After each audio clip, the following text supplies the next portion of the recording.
your initial reaction to the decision to sell the artwork of the Brower Museum, and just like your initial reaction, how the atmosphere was on campus, and just stuff like that in general.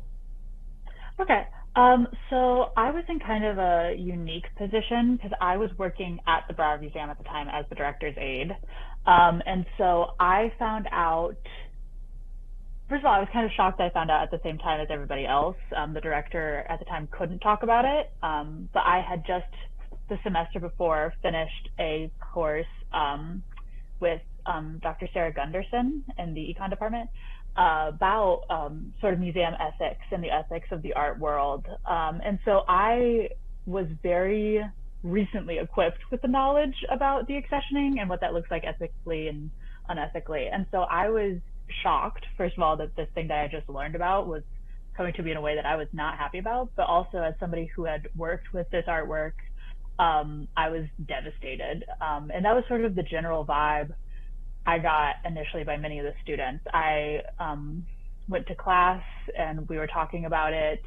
I talked about it with my friends, and as words slowly started to spread about like why it was a bad thing to different departments, the general consensus from the student body was just that it was not a great thing and it wasn't what anybody had really asked for.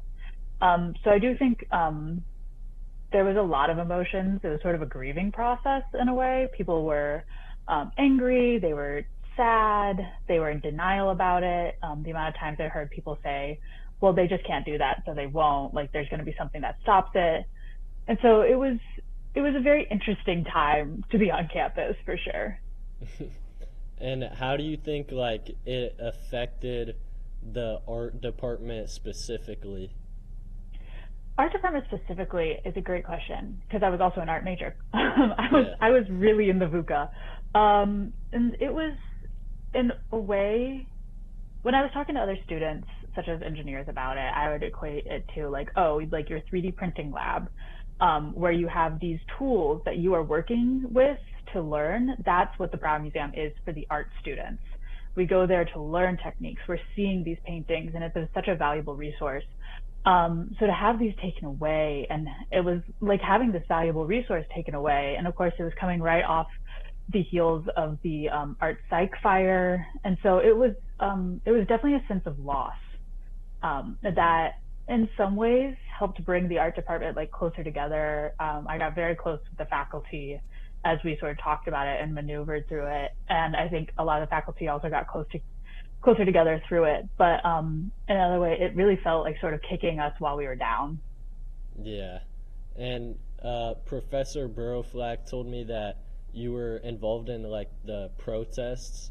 So can you describe like any protest activities or organized responses that you participated in?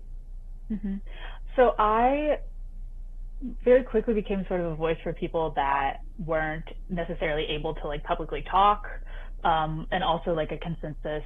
So it was like I always want to emphasize I was not the only student organizing and doing things. Like it was a huge joint effort across multiple departments. One thing that I did like one I that I took part in was when we walked letters to the president's office, from the VUCA to the president's office. There's a large turnout for that. Um, there was, of course, with the petition, and for a long time in the VUCA lobby, there was the petition was actively being added to and reprinted. So those like having stickers out there to make sure people could go stick their name next to it and talking to people about it. I went to a faculty senate meeting and addressed them about it, as many other students also did, and it was it was an interesting experience to be sort of a vocal, like a megaphone for other voices on campus. I was able to have a bunch of different connections that way. I was able to go and talk about it on a radio station. Most of the protest I took part in was these like singular like interviews and getting the word out. But the big event that we had sort of on campus that I was a part of was the walking of the letters. Although I know other people were at the student senate. Am I saying that right? But yeah, the student senate meetings or like talk